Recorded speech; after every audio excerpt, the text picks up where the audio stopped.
Pembangunan Candi Borobudur, yang menurut ilmuwan barat dibangun pada abad ke-7, kenyataannya masih meragukan kebenarannya.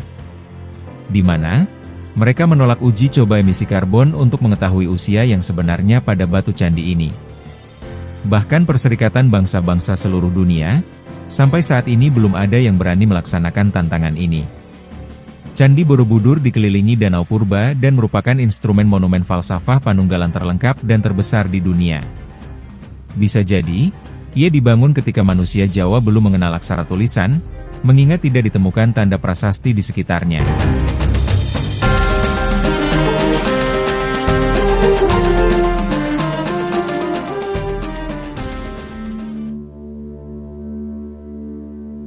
Beberapa ilmu cocoklogi yang sangat parah tanpa kajian akademik, banyak digunakan untuk mencatat sejarah Borobudur tanpa ada upaya pelurusan oleh siapapun di negeri ini Indonesia. Sebelum masuk ke uraian lengkap, saya akan ringkas dulu 7 pernyataan yang terkenal, seperti berikut ini. Pernyataan pertama, nama, Bore, dan Budur, yang kemudian ditulis, Borobudur, dalam catatan selama ini, terpublikasi menyebut desa terdekat dengan situs yaitu Desa Bore atau Boro. Tapi kenyataannya, di sekitar situs tidak ada Desa Bore. Lalu istilah Budur mungkin ditafsirkan berkaitan dengan istilah bahasa Jawa yang berarti purba, tapi tidak ditemukan dalam kalimat bahasa Jawa kalau purba adalah kata budur. Sedangkan budur dalam istilah Jawa adalah buduran, bisul atau bisulan. Pernyataan kedua, situs ini dirancang oleh Gunadarma. Padahal, tidak ada nama ini dalam silsilah kerajaan manapun di Nusantara. Nama ini ada pada penamaan cerita legenda gugusan bukit yang menyerupai sosok berbaring. Pernyataan ketiga, situs ini terpublikasi dibangun berdasar kitab-kitab dari India, di antaranya kitab yang katanya mendasari adalah Shilpa Shastra, Vastu Sastra, dan Vastu Vidya. Vastu Sastra dan Vastu Vidya sering dikaitkan dengan peradaban lembah Indus Mohenjo-daro. Namun, para ilmuwan seperti Kapila Vatsyayan menyangkal hal ini, karena naskah teks kuno tentang kitab ini belum pernah ditemukan pada peradaban lembah Indus. Kemudian, kitab Varahamihras Brihat Samhita, baru dibuat abad ke-6 Masehi. Lalu Manasara Silpa kitab asal India Selatan adalah buku panduan tentang desain dan konstruksi India Selatan, baru beredar pada abad ke-5 sampai 7 Masehi. Kemudian, kitab Vastu Isyana Shiva Guru Deva Padhati yang menggambarkan seni bangunan di India Selatan dan Tengah, berasal dari abad ke-9 Masehi. Jadi, semua kitab tentang rancang bangun di India baru ada paling lama abad 5 Masehi. Maka, ilmu cocoklogi harus menulis pendirian situs ini tahun setelahnya, yaitu abad 8 Masehi tanpa dilakukan kajian akademik ilmiah uji materi, tapi berdasar pada perkiraan. Pernyataan keempat, saat ini terpublikasi, ajaran yang mendasari situs ini adalah pada salah satu dari 2 agama India, hanya dengan membedakan ada atau tidaknya patung dengan posisi duduk bersila. Namun pertanyaannya, kapan 2 agama itu ada? Dan kapan misionaris kedua agama itu datang ke Nusantara untuk menyebarkan ajarannya? Pernyataan kelima, saat ini terpublikasi, relief yang tergambar pada dinding adalah biografi beliau yang mulia tokoh Agung Putra Raja yang terlahir di Nepal. Namun, ini adalah kesimpulan yang tidak tepat. Seorang akademisi terpelajar juga biksu wanita Thailand, telah meneliti dan menyimpulkan dari seluruh relief yang ada, hanya 50% yang berkesesuaian, selebihnya ia tidak paham. Pernyataan ke-6, saat ini terpublikasi, berdasar pada prasasti yang ditemukan dan ditafsirkan, situs ini dibangun oleh nama yang tertulis pada tahun Saka yang tertera di prasasti. Namun faktanya, dari seluruh prasasti yang dijadikan dasar tersebut, tidak ada tertulis literasi kata mendirikan atau membangun. Nama tertulis pada tahun Saka yang tertera adalah deklarasi untuk merawat pada tahun tersebut, dan merawat itu bukan membangun. Pernyataan ketujuh, satu lagi cocoklogi terparah tanpa dasar. Saat ini terpublikasi untuk menentukan atau mengonversi tahun Saka di seluruh prasasti menjadi tahun Masehi adalah menghitung awal tahun Saka di prasasti dimulai tahun 78 Masehi. Namun pertanyaannya, pernahkah akademisi melakukan riset dan penelitian untuk menentukan awal tahun Saka ini? Sehingga, kesepakatan atau diamnya akademisi selama ini menjadikan sempurnanya kerancuan sejarah, dan juga hilangnya sejarah majunya peradaban leluhur bangsa ini sebelum tahun 78 Masehi. Sehingga, Sampai detik ini, situs megah karya leluhur bangsa ini terpublikasi seperti pernyataan-pernyataan tadi, dimungkinkan hasil dari ilmu cocoklogi parah dari seorang filolog Belanda saat mengambil gelar doktornya dengan disertasi situs tersebut. Jika beliau yang telah berjasa membuat catatan situs ini terpublikasi seperti pernyataan-pernyataan tadi masih hidup, dan sebelum ia lulus mendapatkan gelar doktor, alangkah baiknya beliau meneliti ulang dan banyak bertanya kepada revisionis sejarah Nusantara. Jauh sebelum Angkor Wat berdiri di Kamboja dan katedral-katedral agung ada di Eropa, Candi Borobudur telah berdiri dengan gagah di tanah Jawa. Bangunan yang disebut UNESCO sebagai monumen dan kompleks stupa termegah serta terbesar di dunia ini ramai dikunjungi oleh peziarah pada pertengahan abad ke-9 hingga awal abad ke-11. Umat Buddha yang ingin mendapatkan pencerahan, berduyun-duyun datang dari India, Kamboja, Tibet, dan Tiongkok. Tidak hanya megah dan besar, dinding Candi Borobudur dipenuhi pahatan 2.672 panel relief yang jika disusun berjajar akan mencapai panjang 6 km. Hal ini dipuji sebagai ensemble relief Buddha terbesar dan terlengkap di dunia, tak tertandingi dalam nilai seni. Relief yang terpahat di dinding candi terbagi menjadi 4 kisah utama, yakni Karmawibhanga, Lalitawistara, Jataka dan Awadana, serta Gandawyuda. Selain mengisahkan tentang perjalanan hidup seseorang dan ajaran-ajarannya, relief tersebut juga merekam kemajuan masyarakat Jawa pada masa itu. Bukti bahwa nenek moyang bangsa Indonesia adalah pelaut yang ulung dan tangguh dapat dilihat pada 10 relief kapal yang ada. Tidak ditemukan bukti tertulis yang menjelaskan siapakah yang membangun Borobudur dan apa kegunaannya.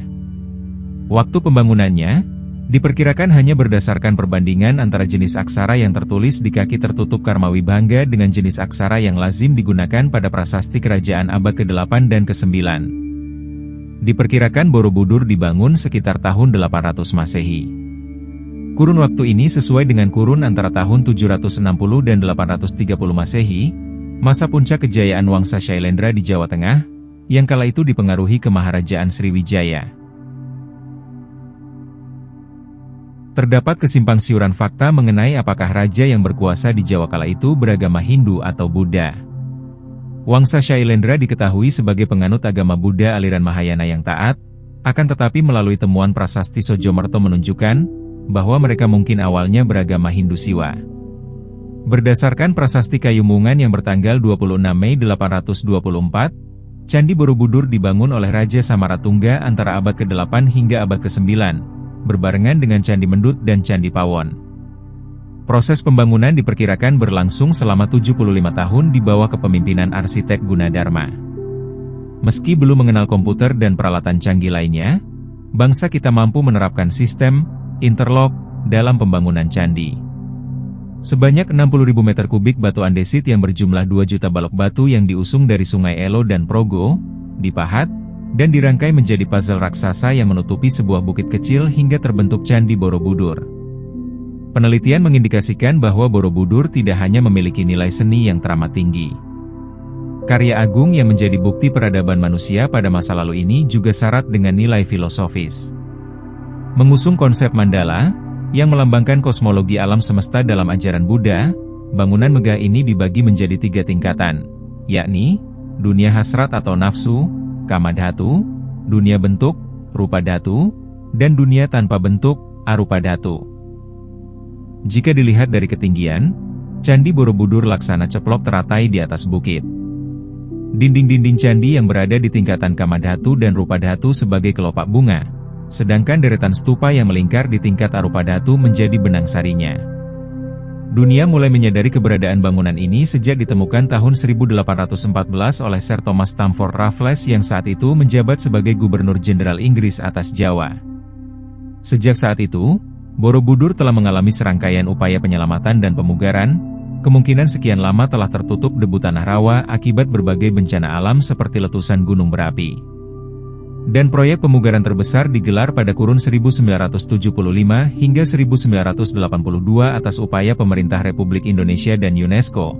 Kemudian situs bersejarah ini masuk dalam daftar situs warisan dunia. Borobudur memang masih banyak menyimpan misteri, seperti bagaimana cara membangunnya, dari mana asal batu tersebut, lalu bila batunya berasal dari Gunung Merapi, bagaimana cara membawa, mengangkat, dan menyusunnya.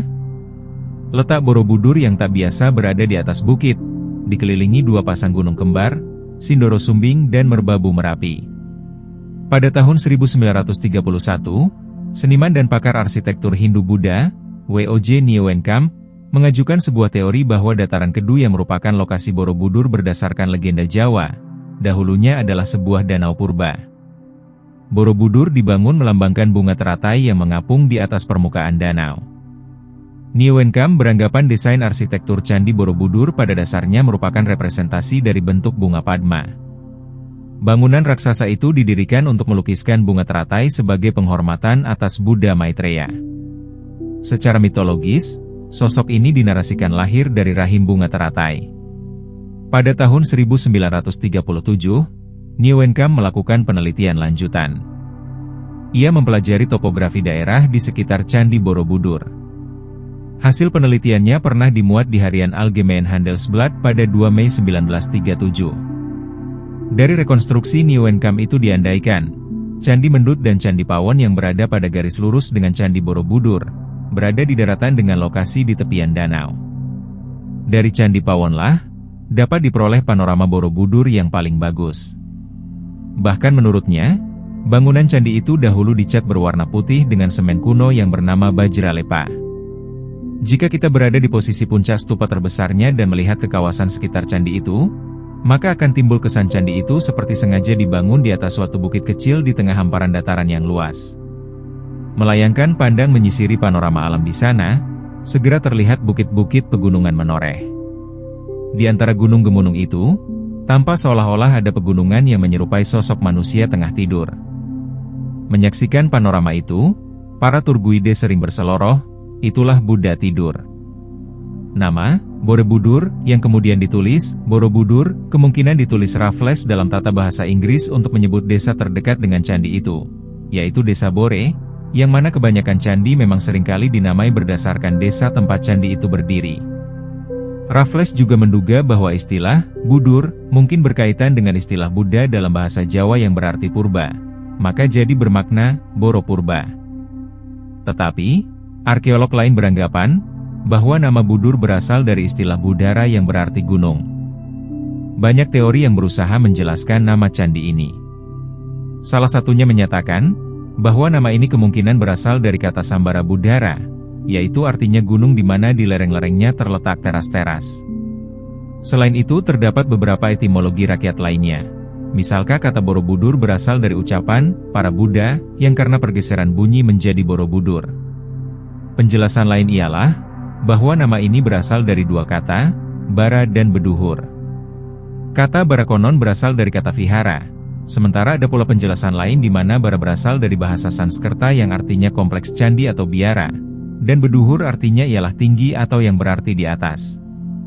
Maksudnya ialah sebuah biara atau asrama yang berada di tanah tinggi. Selain itu, lembaga studi Islam dan kepurbakalaan yang dipimpin oleh seorang dosen matematika, Kiai Haji Fahmi Basya dari UIN Syarif Hidayatullah, sebelum meninggal pernah menyatakan, akan menggugat hak atas kepemilikan Candi Borobudur yang dibuat oleh Nabi Sulaiman dengan bantuan para jinnya ini ke Mahkamah Konstitusi. Kemudian menurut sejarawan lokal asli bangsa Indonesia, Santo Sabapiliang, yang telah banyak meneliti situs sejarah di Nusantara ini berkesimpulan, bahwa situs sejarah Borobudur tidak berdasar pada ajaran Buddhisme. Patung orang dengan posisi duduk bersila juga relief dinding di sekeliling situs Borobudur bukan biografi Yang Mulia Siddhartha Gautama. Para peziarah Tiongkok, dari Fahien sampai Ising, datang ke Nusantara terdahulu untuk belajar, bukan membawa Buddhisme dari negaranya lalu disebarkan ke Nusantara. Juga Palembang, bukanlah pusat Buddhisme di masa lalu. Inilah sejarah yang harus diluruskan yang sebelumnya banyak berdasarkan peneliti sejarawan kolonial. Penggalian yang paling penting oleh para sarjana Buddhis Indonesia adalah konsep ketuhanan dalam Buddhisme yang diadopsi dari berbagai penelitian teks-teks kuno dalam buku Sanghyang Kamahayanikan, ajaran leluhur bangsa Indonesia, yaitu konsep Hyang Widi Tunggal. Atas dasar penjelasan ini, harus diteliti ulang mengapa negara memasukkan ajaran Buddha menjadi salah satu agama resmi negara. Ajaran Buddha ini mulai terpublikasi ketika Bhikkhu Ashin Jinarakita mencetuskan ide mengadakan upacara Trisuci Waisak secara nasional di situs Borobudur pada 22 Mei 1953. Sehingga, Mulai saat itulah dikenal Borobudur berdasar Mahayana sebagai Candi Borobudur. Di Nusantara, pada abad ke-4 Masehi sampai dengan 7 Masehi, tidak tercatat misionaris India datang ke Nusantara. Malah sebaliknya, justru peziarah Tiongkok yang datang ke Nusantara ini untuk belajar dan mencatat ajaran dharmij original yang telah ada lama di Nusantara, bukan membawa ajaran dari negerinya lalu disebarkan ke Nusantara ini, apalagi jika dibilang bahwa Palembang adalah pusat ajaran Buddhis. Jika Borobudur dibangun tahun 750 Masehi, mengapa 300 tahun sebelumnya murid dari Tiongkok sudah melihat ada bangunan Candi Borobudur? Nusantara terdahulu adalah tempatnya belajar bangsa lain. Mereka melihat dan mencatat, menyalin, dan membawa pulang ilmu dari Nusantara, bukan membawa ajaran dari negerinya lalu disebarkan ke Nusantara. Dari buku perjalanan peziarah Tiongkok Fahian disebutkan, dalam perjalanannya menumpang kapal besar ia tiba di sebuah wilayah bernama Jawadwipa di mana Brahmanisme berkembang. Fahian tinggal di Jawadwipa 2 tahun dan berhasil mendapatkan salinan Vinaya Pitaka dari Mahisasaka Dirgagama dan Samyukta Gama Sutra juga Samyukta Sancaya Pitaka. Sebagai informasi, semua kitab-kitab ini tidak diketahui dari negeri Tiongkok. Kemudian Huining melakukan perjalanannya selama 3 tahun di Pulau Jawa menerjemahkan sebuah sutra yang dibantu seorang pakar Jawa yang bernama Guru Janabadra. Dia menerjemahkan tentang pemahaman nirwana yang agung, yaitu ilmu tentang kehidupan setelah kematian di Nusantara ini yang bernama Swarga. Teks literasi kata, Swarga, ini ada pada relief dasar bangunan dan bukan tertulis nirwana atau nibbana. Kemudian, yang dilihat dan dicatat Fahuan di Jawadwipa, di atas bukit telah didirikan sebuah menara besar. Jarak antara keduanya 15 yojana dengan tinggi 470 kaki dihiasi dengan emas dan perak, disempurnakan dengan setiap zat berharga di sisi menara, didirikan Sangharama yang disebut Abhayagiri berisi 5.000 imam. Raja memerintahkan untuk membuat 9 penopang pohon, tapi akar pohon tetap menembus penopang itu dan akar keluar hingga menembus bumi. Di bawah pohon itu didirikan sebuah kapel. Di tengah-tengah aula ini ada sosok patung tingginya sekitar 22 kaki. Seluruh tubuh berkilau dilapisi dengan 7 zat berharga. Di tangan kanannya memegang mutiara yang nilainya tak ternilai. Yang dilihat Fahuan pada saat itu dinamakan Candi Mendut. Lebih jauh lagi di dalam ibu kota kerajaan, didirikan kapel dengan konstruksi luar biasa, di mana ke-7 zat berharga telah digunakan. Raja menyucikan dirinya sesuai dengan aturan Brahmanis yang ketat. Orang-orang di dalam kota juga menghormati bangunan ini, melakukan ritual kepercayaan yang telah lama ada. Yang disebut kapel oleh Fahuan, saat ini dinamakan Candi Borobudur. Pertanyaan yang belum terjawab adalah, jika Borobudur dibangun tahun 750 Masehi, mengapa 300 tahun sebelumnya murid dari Tiongkok sudah melihat ada bangunan Candi Borobudur? Mari berdiskusi di kolom komentar. Terima kasih sahabat cerdas kisah trending. Jangan lupa share dan subscribe.